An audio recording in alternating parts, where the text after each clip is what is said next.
I would like to remind you that for more Microsoft Webcasts, you can go to microsoft.com/webcast.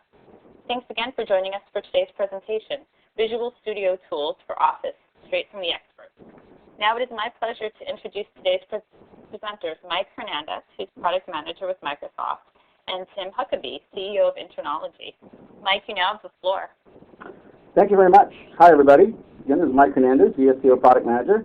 And with me today is a good friend of mine and VSCO expert, Tim Huckaby. How you doing, Tim? Guys. How are we doing? Just ducky. How about you? Excellent. Good. You ready for today's chat? I'm ready to do some demos. All righty then. So let me put some context here for some of the folks who might have been coming to VSCO for the first time. I'll set up a little agenda of what we're going to cover, and then we'll get to you and your demos. So what I'm going to do first is just give a quick little introduction of VSCO, kind of give you some context as to what it does and what it's for, and how that fits with the whole idea of Office as a development platform. And then we'll interview good old Tim, ask him what he's been up to. He gives you a little background on who he is and what he's doing and what his company's about. And then he'll show us some really cool things that he's been doing with VSCO. And then we'll ask him some cool questions, a couple of things that you should know when using VSCO. Then if we have any, we'll do some closing remarks, and then we'll open the floor for questions. So with that, let's start out by talking about Office and Visual Studio. The 2007 Microsoft Office system is truly now a development platform upon which developers can create Office business applications. And these will be solutions that target back-end data systems and back-end services in a wide variety of ways, and using Office as the front-end client. And as you can imagine, those of you who have been using Office for the longest time, this has evolved from a suite of desktop applications just for personal productivity to this really great platform for building solutions for enterprise-grade applications or things that you may need to do in larger organizations, to productivity of any type of any variety. Visual Studio Tools for the Microsoft Office system, the VSTO as we fondly call it, is the premier set of development tools that developers will use to create these Office business applications.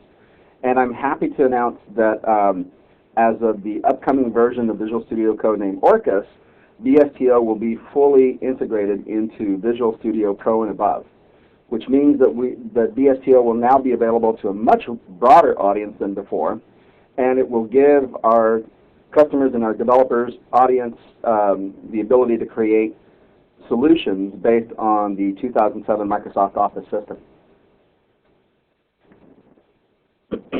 This is a little graphic that really says a lot in just a few little icons here.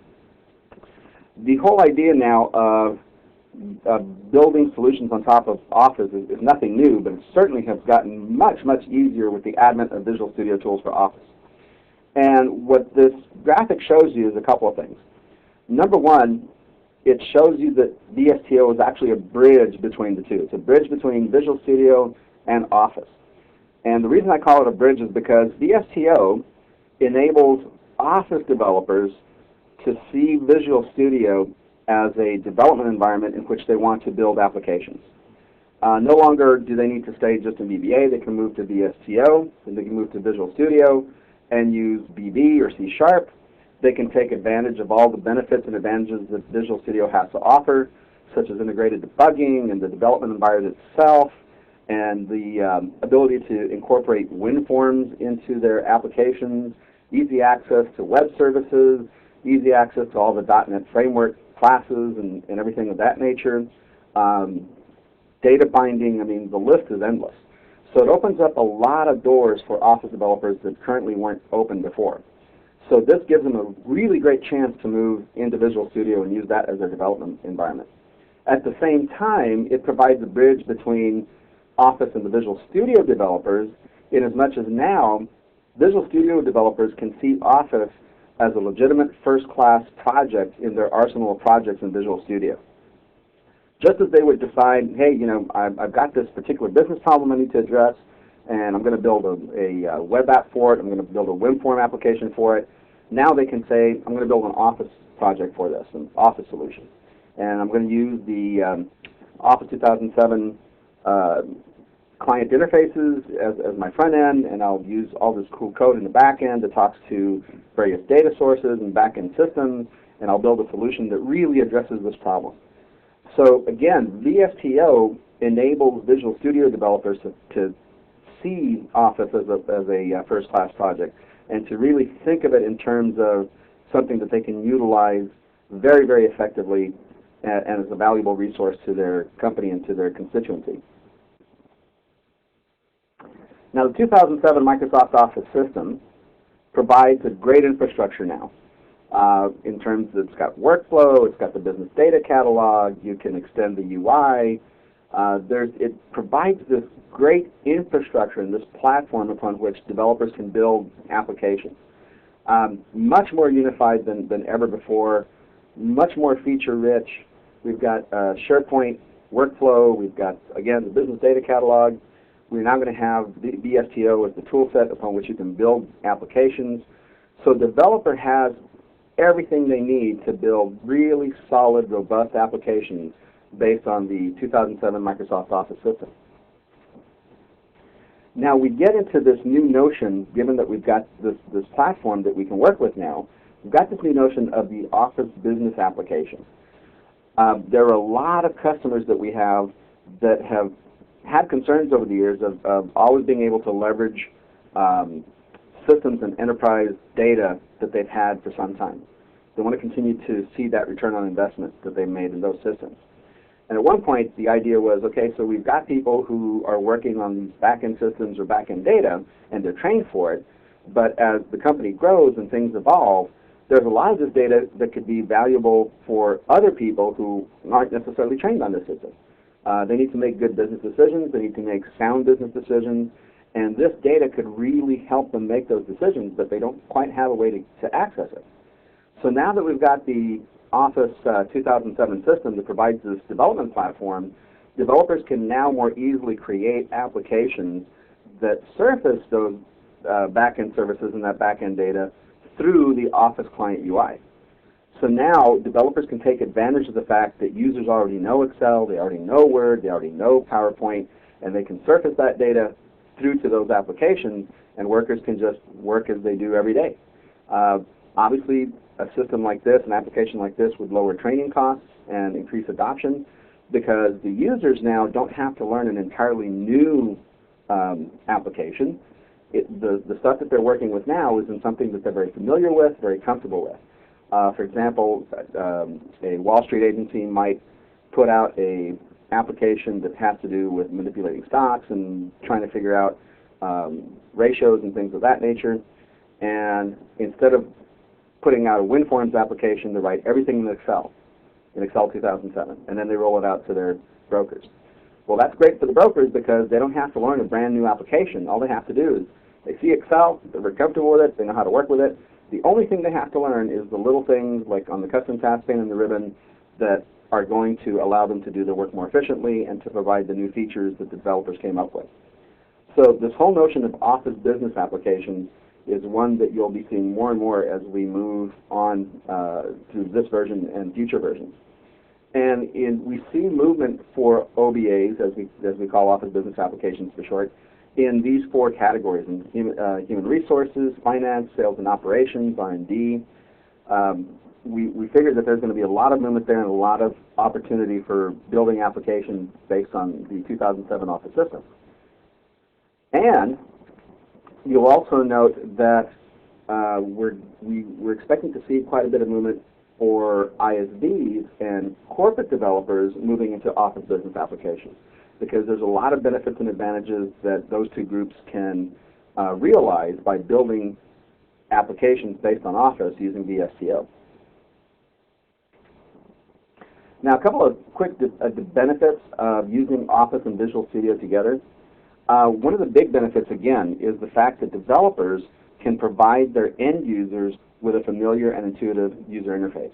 And that's because they can utilize the key UI elements in Microsoft Office as the front end for the applications that the users are going to use. So that's a very, very crucial benefit. Again, it's reducing training costs, increasing adoption. People are able to use it more quickly and more easily. And then the other thing that you get from using Office and Visual Studio together is this whole idea of the rapid application development experience. VSTO provides an array of visual designers and takes care of a lot of plumbing code for developers. One of the team's biggest goals was the fact that they figured developers should not have to write plumbing code over and over and over and over and over again. They should be more concerned with just writing the code that deals with their business logic. So as such, we've taken care of a lot of the plumbing code for common tasks and such, and we've provided visual designers that enable developers to create items in their solutions very quickly and easily. So for example, as we get into the next version of Visual Studio Tools for Office, you'll note that there's going to be a designer for ribbons, so you can create custom ribbons. There'll be a designer for Outlook form regions. And so there's visual designers that will help you create these applications more quickly and easily. In terms of the plumbing code, what's an example of that? Well, for example, one of the demos I really love doing has to do with data binding. And those of you who have done any type of database work with code, and I'm an old database guy myself, know that you have to create data sets and table adapters and binding sources and et cetera, et cetera. So that's code you have to write. Well, we figured, why should you? So in VSTO and in Visual Studio in general, actually, when you data bind objects, for example, if you open up a VSTO solution and you base it in Excel, and you have a data source, a SQL Server database you set up as a data source, then once you see it in your data sources window, it's simply a matter of grabbing a field or grabbing a table and dragging and dropping it onto the spreadsheet surface. And in doing so, we create all the background code for you. We create the binding source, the table adapters, the data sets, everything. You don't have to worry about that code. That's that plumbing that we're talking about that you no longer have to worry about. So at that point, the only thing you have to worry about is how you want to customize your end user's experience in using that data. Do they get to manipulate the data? Do they get to submit it back with changes? You know, whatever it is that you need them to do, that's the code that you worry about. And then finally, just the fact that you can now base applications on Microsoft Office, by definition, that means that you are able to build these Office business applications. And again, these are going to allow you to utilize back-end data sources and back-end services. And by doing so, you're actually being able to streamline various common tasks and business processes for your end users. So as you can see, excuse me, there's a good deal of benefits and advantages for using Microsoft Office and Visual Studio together to create applications that leverage those enterprise resources that your company has invested in. This is a little bit of a roadmap. We often get asked, what's the future of VSTO? You know, is this another tool that's going to go for a while and then maybe morph into something different, or what's the plan? And I'm happy to say that VSTO has been out since 2003. It's the 2005 version that we actually did a lot of work in expanding the applications that were supported, in expanding the development experience, adding new controls that could be used on the work surfaces, being able to do server-side data processing, being able to do document-centric code for solutions, having a custom document actions pane, et cetera, et cetera. So we really did a lot of work in increasing the development experience for developers in the 2005 version. Then I'm sure you've heard of VSTO 2005 Second Edition, and what that particular edition does is enable developers to create application-level add-ins for Office 2000 system applications. So one of the reasons that this version came out from the team is that it turns out VSTO is a small team in between the Office team and the Visual Studio team. And as you know, Visual Studio and Office don't ship at the same time. And it turns out that VSTO is a Visual Studio product under the Visual Studio family of products, and yet we produce tools that work with Office. So with the advent of Office 2007, our team decided, you know, We've got to make sure that we have tools for our customers so that when Office 2007 ships, they can start working and at least creating proof of concepts or basic applications using VSTO. So that's why we provided VSTO 2005 Second Edition, so that our customers and our development audience would be able to create applications in Visual Studio that were based on the 2007 Microsoft Office system. And then finally, we come up to VSTO codename Orcus, which is going to be included with the VSTO, with the Visual Studio Orcus product, fully integrated. This will support more Office 2007 applications and Office 2003 applications, so that you'll be able to create application-level add-ins for 7 or 8 different applications in both versions. There'll be a deeper server-side programming that you can do. We'll support Microsoft Office workflow, SharePoint workflow. We'll have new visual designers. There's just a host of new features that are going to come out with VSTO Orcus. So the road is very clear. The road is very open. It's a long-distance road. We're here for the long haul. And as Office continues to evolve and Visual Studio continues to evolve, so will VSTO. And we'll provide more functionality and more features as we move forward. So with that little bit of context, let me turn it over to Tim. Tim Huckaby is a good friend of mine and a longtime VSTO advocate. And he's done a lot of work with VSTO, and he's one of the guys that I had right in mind when I decided to do this series. So without further ado, let me call Tim up here. Tim, how you doing? I'm great. How are you, Michael? I'm really good. I'm having my Starbucks, so it can't be too bad, huh? And that's what you people in Redmond, Washington do. It happens to be sunny and clear here in San Diego, California. Is it? So we don't need our Starbucks right now. Oh, okay. A Corona at the beach would be more applicable. Am I allowed to say that on an Msdn webcast? Sure, why not? All right. And I'm certainly no virgin to an Msdn webcast. Yes, you've been around a long time. Oh, yes, it's true. So, how about I run into demos? Absolutely. Okay. So, hey, everybody, I'm Tim. I work for this cool company, Internology. We do the entire .NET ecosystem. You know, we're an app dev firm, old partner. Visto happens to be one of my favorite .NET technologies, but in all honesty, it's just another tool in our toolbox. You're not going to build every application and manifest it in Excel. I mean, let's face it. But there are times where this tool totally makes sense. And we do a lot of applications for customers, and we most certainly build applications for Microsoft too. In fact, as Mike was saying about the roadmap, I couldn't help but think of a project we're on right now, and it's the ultimate end-to-end Orcus-based Visual Studio Tools for Office keynote demo, which will be featured at TechEd coming up pretty soon. Yay. But building software in Orcus is not for the faint of heart. That is very true, no doubt. But we do a lot of customer stuff too. I'm not going to do that for you guys today because that's all just flashy demo stuff. What I want to do for you guys is do 3 quick developer demos. I get 20 minutes here, and if you haven't seen Visto before, my job will be to get you excited about, number 1, how powerful Visto is, and number 2, how darn easy it is to build these applications. Okay, so 3 developer demos, and then, Michael, please don't let me forget when I'm done to either say or put up on the screen where you can download these applications. And they happen to be on my blog. So, y'all, if you want these applications, then you're more than welcome to download them and hack them up and put them right into production. So here's the first one. This goes back to Visto prehistoric days.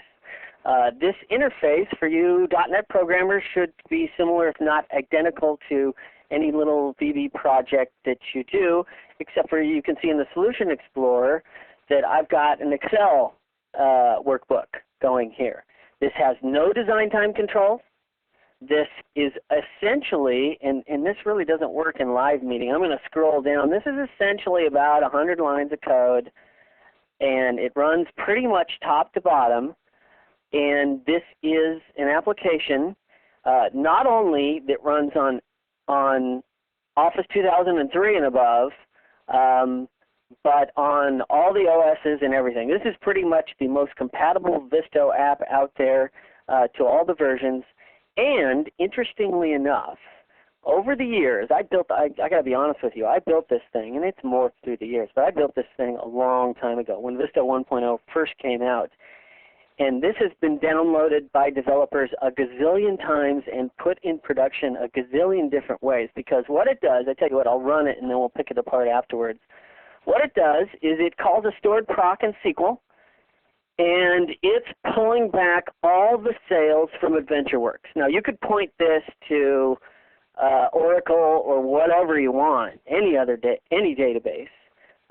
You can see that it's prettied it up, it's sorted it, and then it creates a pivot table.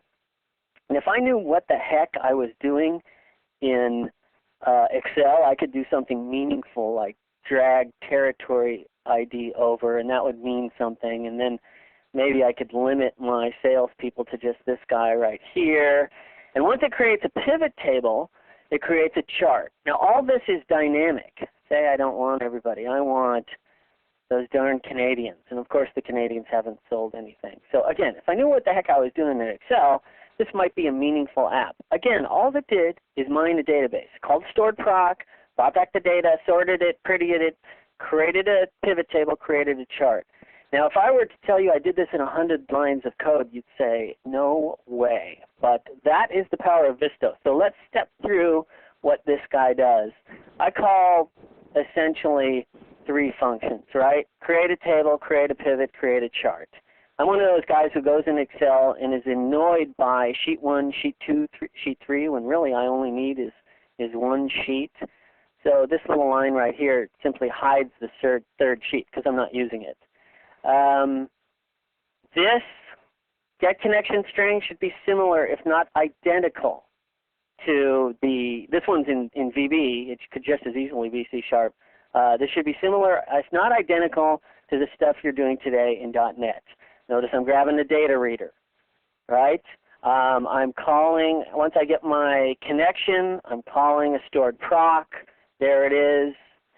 Once I execute, I need to bind things. Bind might not be a good word, but in English, that's what we're doing here. We're pulling data back from SQL, and then we're applying it or binding it to the columns in Excel, right? And that's what this does. You know, I'm giving the sheet a name. Notice my liberal use of the Office object model. I know nothing about the Office object model, but in Visto, you have this cool object called globals. It's the top of the object tree. With type ahead, I can get anywhere to the Office object model with globals. It's kind of the concept, for those of you with gray hair, it's kind of like that concept of a global variable that we used to have like 15, 20 years ago. Remember those? We carried state around. Isn't that long already? Yeah, and I most certainly have gray hair. You threw me for a loop there, Michael. This doesn't carry state around. However, it's our Rosetta Stone between Office and Visual Studio. That's what connects us to the Office object model, right? So with that, you know, I do some prettiness. Clearly, when I was on an airplane, I copied this straight out of help, right? Pretty simple stuff. There I loop through my data reader, and I'm casting what's coming from SQL to a string because Excel is just going to cast it itself. It's going to figure out what's a number and what's a string and apply it appropriately. You know, I'm alternating the row colors to make it look prettier. I'm doing fonts. I'm centering things within the columns. There it is right there. Notice the global use of the Office object model. I'm getting a ton. In other words, I'm getting a ton for free here. I'm not doing any heavy lifting. Really, here's our heavy lifting. Now, I don't know about you, but as I mentioned, I'm not an advanced Excel user. If you asked me to create a pivot table in the interface, I would flail for 4 hours in help and give up. However, with 1, 2, 3, 4, 5, 6 lines of Visual Basic.NET, I can create a pivot table. Now, these are complex lines, you know, nonetheless, and I've got a little bit of hard coding in here because I know what I want to pivot. I mean, you might want to abstract this out and let the user drag and drop what he wants to pivot. But the simple fact that we can do this in 6 lines of code, I think, is unbelievably amazing. Right? Now, once I have a pivot table, creating a chart is instantiating it, adding it, giving it a name, and giving it a type. How simple is that? And remember, when I was running the app, we got all that Excel functionality for free. We're using Excel the way it should be used, with all its functionality. All we're doing is stuffing it with data. Again, you're more than welcome to this little app, and thousands of people have put this little guy straight into production on their own databases. Okay, so there's Demo 1.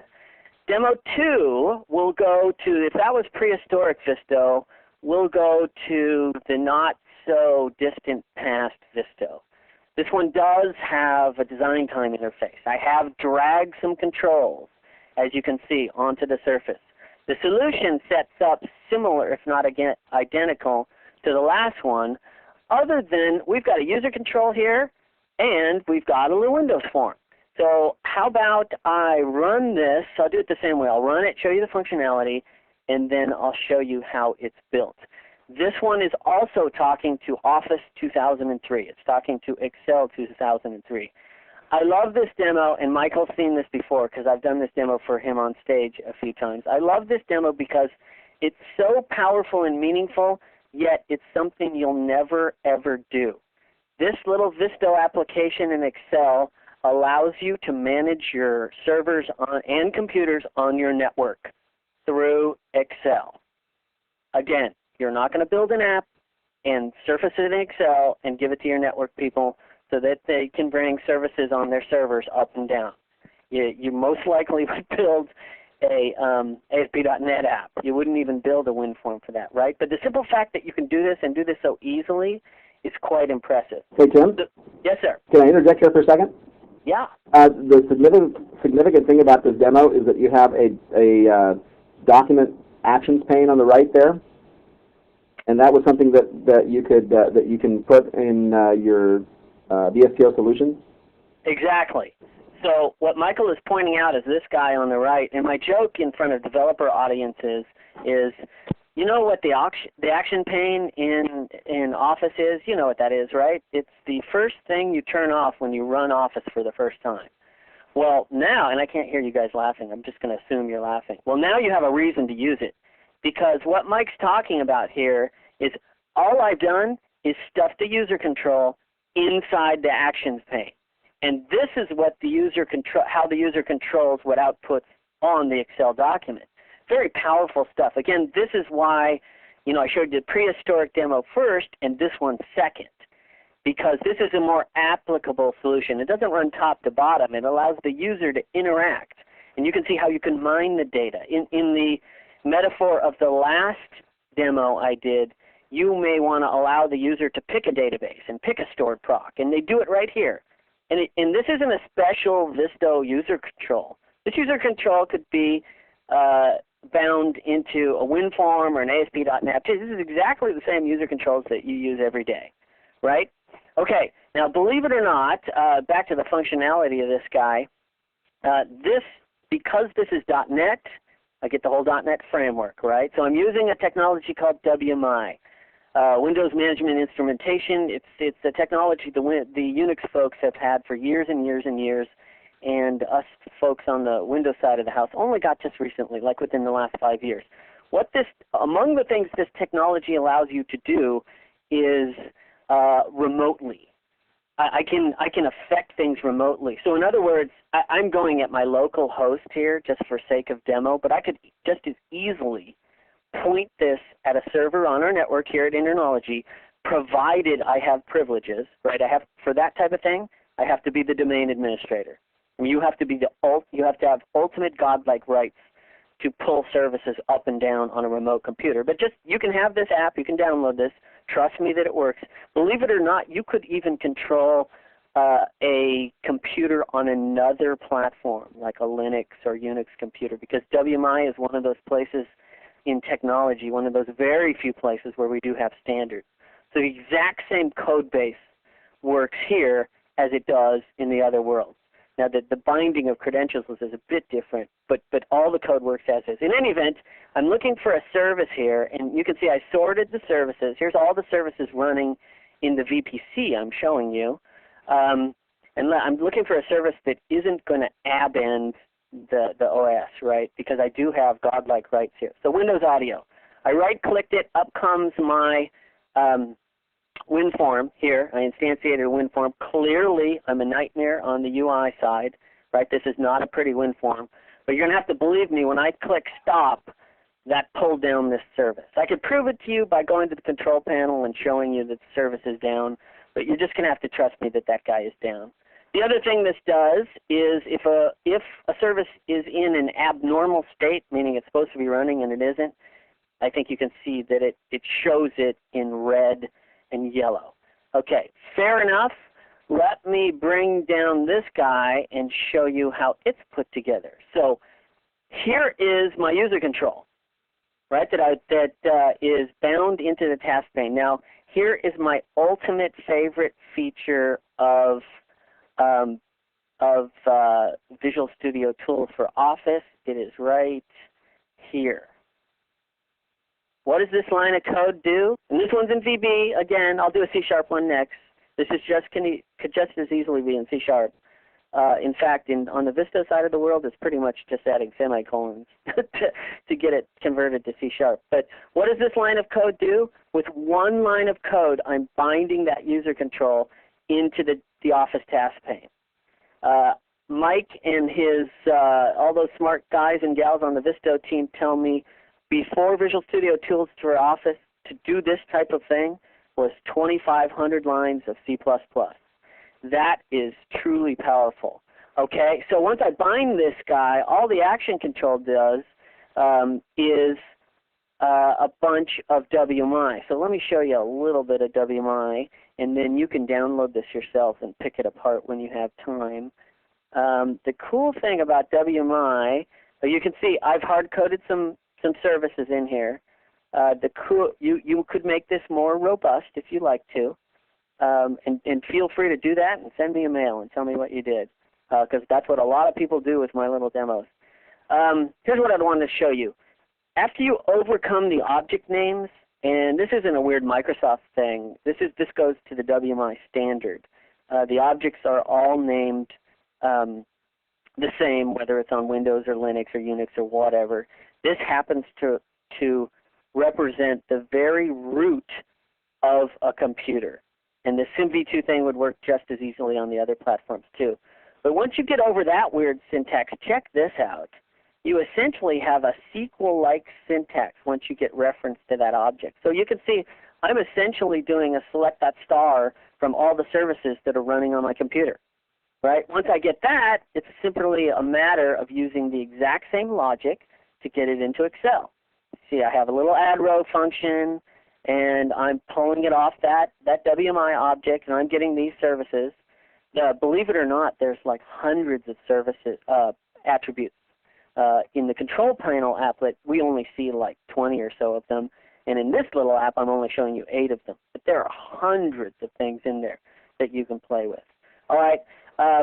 You saw on the right-click event that when I right-click on a service itself in the interface, I pop up this little WinForm. And what this WinForm does is this. I got to figure out where I am in the spreadsheet, right, because I need to figure out what service I'm on. And then I guess get down to the WMI. Well, I get those attributes, and I figure out, there we go, right here. Once I grab that service, and then if I click Start, it starts it. If I click Stop, I stop it, which is right there. There, I mean. I realize we don't scroll very well in live meetings, but it's right there. Okay, pretty simple stuff. Let me show you very quickly one more demo. And that would be, how about I run it first? How about this? I hope you can see this. This is a story that anyone running Office 2007 can relate to.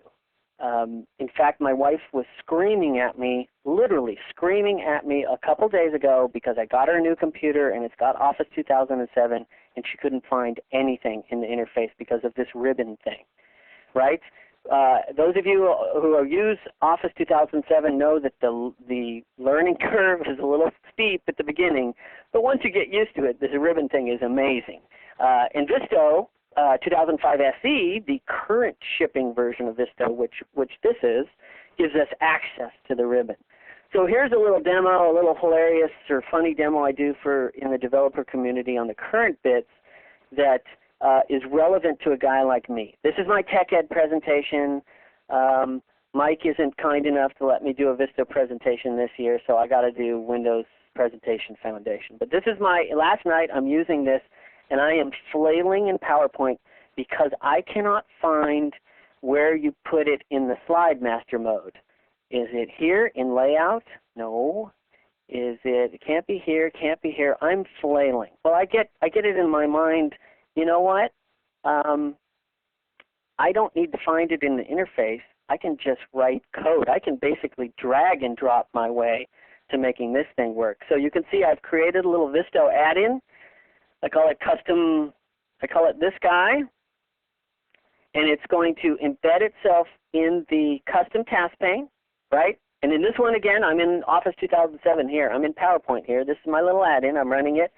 And if I want to get to the master view, I'm not going to flail in the ribbon and look for it. I'm just going to run my tiny little user control here, and boom, here is the slide master. Probably not supposed to show you the Tech Ed slide master, but for a demo, I guess it doesn't matter. And if I want to go to the handout master, I can get to it quickly there. If I want to go back out to the normal view, I can do it there. Now, you would think, if you came from a C++ background or an Office programming background before Visto, you would look at this and go, oh my God, that would take a fortune in effort to build something like that. Well, this little demo you basically build in about 10, 15 minutes, as long as you know a little bit about the Office object model. So, again, here's the one line of code that we bind my little user control, which is this guy. We bind my little user control with one line of code to the task pane here. Right? If I change my view on that user control, this is pretty simple stuff, right? There's the Office object model right there, and I can basically use IntelliSense to do all this, although I found this in help and just pasted it, right? There is literally no heavy lifting in here. Let me show you what I forgot to do last time, is if you want to create a Visto project, notice you have project templates just like everything else. You know, in this particular case, I'm doing a PowerPoint 2007 add-in. I could do a PowerPoint 2003 add-in. Before I was doing, in the projects before I wasn't doing add-ins, I was doing actual Office documents, which are also in here. But when you do an add-in, what I wanted to get to is when you do an add-in in Visual Studio Tools for Office, everything is stubbed out for you. So I get this for free, right? I get this for free. And notice this right here, this green code. I hope this is coming through. Basically, this comes all commented. To get access to the ribbon, you just uncomment it, and boom, I've got the ribbon lit up. And if you remember, when I ran the app in PowerPoint, I had a little button in add-ins to light this little user control up, and that's how it was embedded in the ribbon. It wasn't done elegantly. I told you I'm not a user interface guy.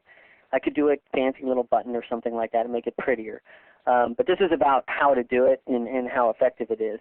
And then you also get a little Rosetta Stone's XML structure that gives the app itself some guidance on how it's implemented, some naming conventions, labels. You get a screen tip. You get a little bit of event handling and such. You get all that part for free. The only thing I built was this user control. And inside the user control, the only thing it does is with me, right? I've got to populate on the load event, I've got to populate the combo box, right? And then on the select change events, I've got to change the view. And then you saw that on the change view, it simply changes the view in PowerPoint. Totally simple app, totally effective if you can't find menu items in PowerPoint 2007. So with that, Michael, I think I've consumed all my time. Why don't I throw this back to you? Okay. Where are we at? Okay.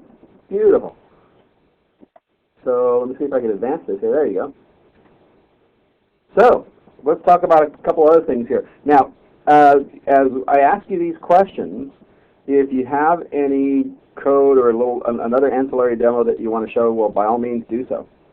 So the first question is, what are the top 3 things you think developers should know about using VSTO?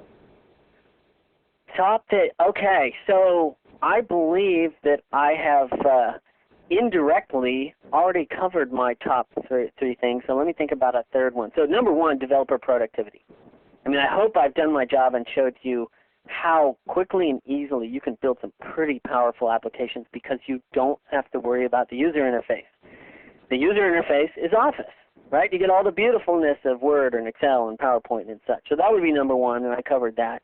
Number 2, I kind of danced around, and that is solution architecture, or sometimes we call it stack architecture. I mean, I mentioned in the beginning, this is just another tool in the toolbox. There are a lot of tools on the Microsoft stack. And I would argue that every one of you plays some form of architecture role. Deciding what tools to use when is getting trickier and trickier because Microsoft keeps giving us more and more of this great stuff. For solution architecture, this is one to think about. You are going to build applications like this if you have users who use Office. It makes a lot more sense to get a little app to production in a couple weeks as opposed to 6 months trying to build it yourself. And you know, if I may, when you're talking about the different tools that Microsoft provides, when you think about it, the tools that we provide, you can easily say, okay, so they're set up so for different tools, skill sets is the way I like to say, right? So we've got tools that are geared for beginning developers, for burgeoning developers that are just getting into the business.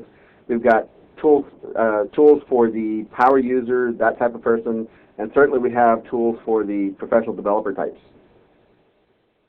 So we sort of run the gamut of the entire spectrum of skills, and that's kind of a neat way to think about what type of tool you would consider getting into to start your work. Totally agree, Mike. And I believe you're only speaking from the Office stack itself. When you wander outside the Office stack, there's a lot more tools too, which makes our job, or it makes you that much valuable as a solution architect or stack architect, right? Number 3, I can just, as an amusing point of interest, we've been building here at Internology, we've been building Visto apps for customers for a while, and we learned the hard way of the age-old adage, and that is, what is the biggest problem with software? I wish you guys could shout back at me, because invariably someone from the audience always gets this right. The biggest problem with software is users. With all the power you have in Visto, consider my first demo where I mined a SQL database. And I put it into Excel, and it was pivoted and prettied up and charted. When we first started building Visto apps for users, they started partying on the Excel interface. In other words, changing the data, right? That was a read-only app. And a user could really burn you by thinking he or she is actually updating production data in Excel when they're not. Now, that doesn't mean you can't do this. You could add that functionality easily and turn Excel into a CRUD application. But it just so happened that app didn't do that, and we didn't protect, or it's a different permutation of the application clearly, but we didn't protect the cells. So you got to be careful about these these legions of info workers that we hear about that use Excel in their daily lives to protect them from their own. Does that make sense, Mike? Did I portray that correctly? I think so. You've got so much power that it's dangerous, in other words. You know, I have another question to ask you in terms of what we've been discussing and in something that I remember you saying as you were doing one of your demos. You had talked about the fact that it was easy to access the object model. And certainly there's a number of developers, especially those who have been using VBA before, who are real comfortable with getting in the object model and you know, doing things in Word or Excel. So one of the things I've often told audiences at conferences and developer events is that those of you out in the audience who are using VBA, VSTO provides that pathway for you to start going down where you can move from doing VBA development to .NET development, because a lot of the skill sets and a lot of the concepts are the same. And given that you just showed them that you could hit the object model easily with the globals class, I mean, that just proves that, you know, as you move over there, it's not as scary as you might have first thought. Oh, totally agree. In fact, you could pretty much paste your VBA code into Visual Studio and with IntelliSense figure out the little nuances. In fact, way back when we're all in our Visto diapers, the way, and before there was any books or documentation or help on Msdn, the way I learned Visto is by recording macros in Excel and Word in the interface and then pasting that code into Visual Studio. So yes, to support your point, absolutely. If you come from an Office world, you're not going to have any problem at all with this. If you come from a pure .NET world, it's a good thing that the object model is just as robust as we become spoiled by. And also, I think if you're coming from a .NET world, you're used to having the IntelliSense and the follow-through with the commands. So having that as part of the STO to get into the Office side of things, I think is very helpful as well. Yeah, and to support, even to support that point, but coming from the .NET world like I've come from and we've come from, we're also spoiled by the tool, being able to drag and drop controls and having all this rad functionality by a design time interface, and of course Visto gives you, the current version of Visto gives you all that stuff and more. So now, what are the top 3 tips or tricks you think developers should know when they're working with VSTO? Okay, tips and tricks. I just gave you a couple, so this would be the perfect segue for when I learned Visto. A little intimidated because I'd never lived in an Office world before, but I was very comfortable with Visual Studio and .NET. So I have built. Let me just go straight to. Here's what you all need to do if you want to learn Visto. Go to my blog and download these applications. There's also up there a guided tour to Excel that in 10 minutes will get you a huge way over a learning curve. And it's just a very intricate Word document that handholds you through how to build a Visto application. And it was tested on our receptionist, who has no programming skills at all, to see if she could build this out. So my biggest tip and trick is just hop right over the learning curve, download all these little sample apps, and start playing. And that would be blogs.internology.com/Tim Huckaby. Should I put that on the screen? Sure. Let me see if I can figure out how to do that again. I think I just share my desktop again, and that would be here. There it is right there. Hopefully you can see that. http://blogs.internology.com. You can go straight to that or straight to Tim Huckaby. And here's the guided tour, source, and then here's the demos I did. Now, explain again what's in the guided tour source. The guided tour is for Excel is a Word document that has a step-by-step with all the code and all the steps you take on how to build a really cool sample app. So you can build it from scratch. And then just for the heck of it, I have it, Betty Crockered. It's pre-built. That's the source to it. But if you download that document, it'll handhold you through building a Visto application. And then the demos I just did are right here.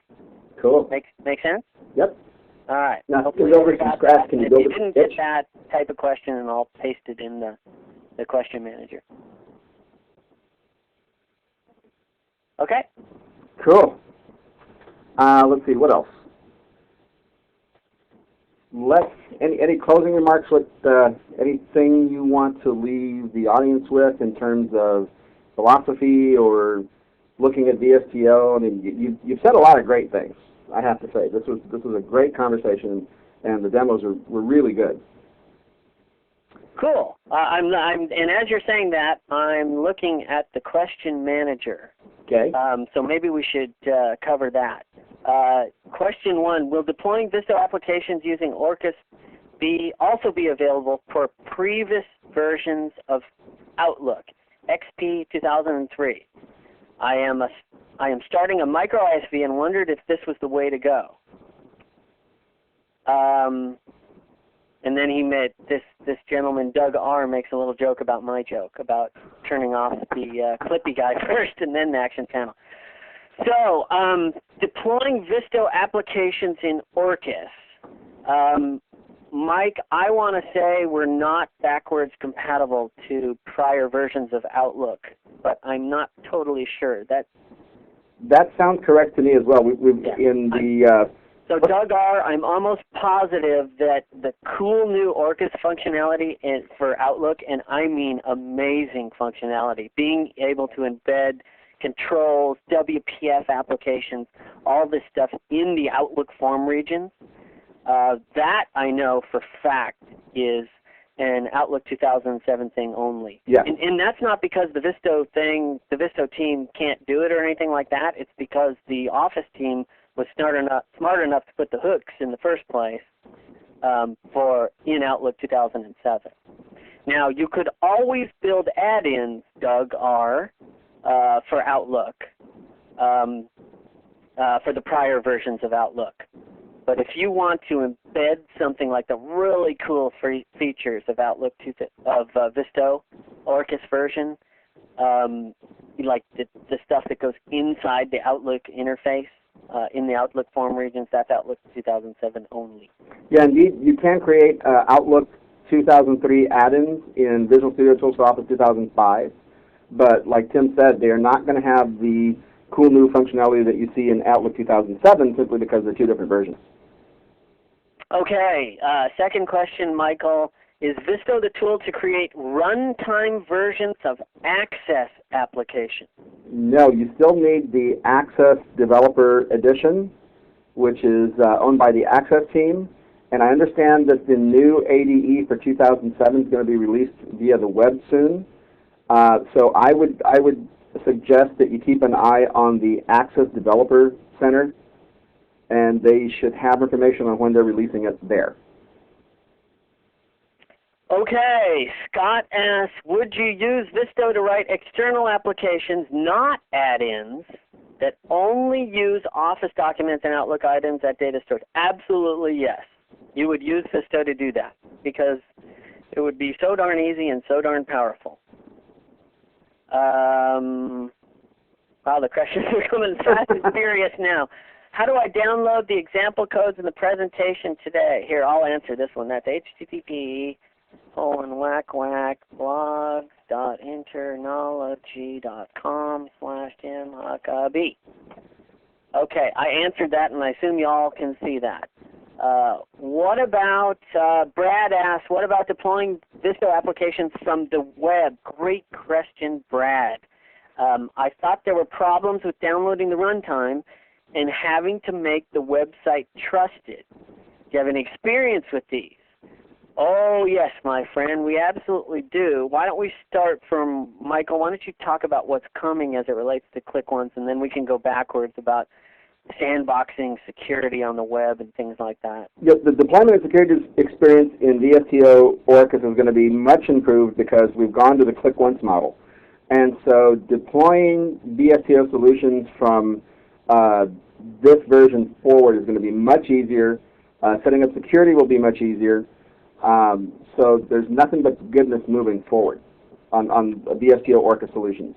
Yeah, so this is kind of related to .NET 3.5, which is going to have, and that is the Orcus version of .NET. It's going to have a number of improvements to ClickOnce, which in all honesty doesn't just affect Visto. It affects WinForms and affects this new Silverlight announcement too. We're going to be able to sandbox on the web and be able to deploy our .NET applications dramatically easier. Now, as for today, we've still got some complications, and it ultimately comes down to we are deploying, when you deploy outside the firewall, you're going into no man's land, right? Inside the firewall, you're authenticated in Windows. We know what you are. We know who you are. We know what you can do. It's pretty simple in all reality, thanks to click-once, to get things deployed. When you go outside that firewall in today's technologies, yes, it is still a bit tricky. So you'll probably have to write some code, depending on what you're deploying. You will probably have to write some code around it, and that's what the ISVs do. Consider the case of, well, maybe we shouldn't go into that. Some of the largest web companies in the world are making smart client and Visto applications. The traditional, like the book company and the auction company, and all these big web companies are struggling with real rich user interface versions of their software right now. And they're kind of waiting with bated breath until .NET 3.5 click-once also. That pretty much sums it up. Last question I have, and I think we're getting kicked off at 1 anyway, so good timing. From Wincott, where can we get clear object model details of Office products like Excel and Word? And in Wincott, I would restate your question like this, or I'd paraphrase it like this. Where does a programmer get an Office object model reference? There are a couple books I would highly recommend. The book from your team, Michael, what the heck's that thing called? I use it religiously, but I don't know the title anymore. There's 2 of them actually. There's several. There's actually a lot of good books on VSTO out on the market now. The one specifically by our team members, there's Visual Studio Tools for Office using VB with Excel, Word, Outlook, and InfoPath. There's a C# version of that book too. That's by Eric Carter and Eric Lippert. And then there's Visual Studio Tools for Office for Mere Mortals, and that's by Kathleen McGrath and Paul Stubbs. The 2 that, in case anybody cares, and Michael, you're probably not supposed to show favorites, but I love the book from both the Erics, Carter and Lippert. That's the book I started on. It's fantastic. And in my hand right now is the Kathleen McGrath and Paul Stubbs book, the Vista for Mere Mortals book. That one, it's designed at taking VBA programmers into Visto, but even if you're a .NET programmer, man, there is a ton of great stuff in this book that handholds you through. As for the Office object model, we fairly could critique Microsoft on not documenting that thing well in the past, but it's pretty well documented now on Msdn. Okay, are we getting kicked out? Yep, I think we need to give it back to Colleen here. And before we do, I want to thank everybody. Tim, I want to thank you for participating in this webcast. Oh, absolutely my pleasure. You probably can tell from my voice just how much I believe in this particular product and how much I like it. Oh, we certainly do. And we have to get up on stage again at a conference and do like sessions and ask the experts again. Anytime, That was so fun. Anytime. And thank you to our audience who stayed with us the entire hour and listened to us and asked questions. I appreciate it a lot. We've got one more series webcast with Paul Ballard, another good friend of ours, and hope you'll join us for that. And with that, I'll turn it over to Colleen, and thank you guys again very much. Thanks, Mike. Okay, I'll be launching a survey in a moment. By completing the survey, you'll be entered in to win a Microsoft Zune digital media player. So you definitely want to let Mike and Tim know what you thought. You should all be seeing a survey now in your slide area. If you could take a moment to fill it out before you log off, we do appreciate any feedback you leave for us. Just follow the links provided to complete the evaluation. Also, if you would like a copy of today's presentation, you may print to PDF by going to the File menu in the upper navigation bar. Okay, once again, I'd like to remind everyone to please complete the survey before exiting. And I'd like to extend a special thanks to Mike and Tim for their great presentations.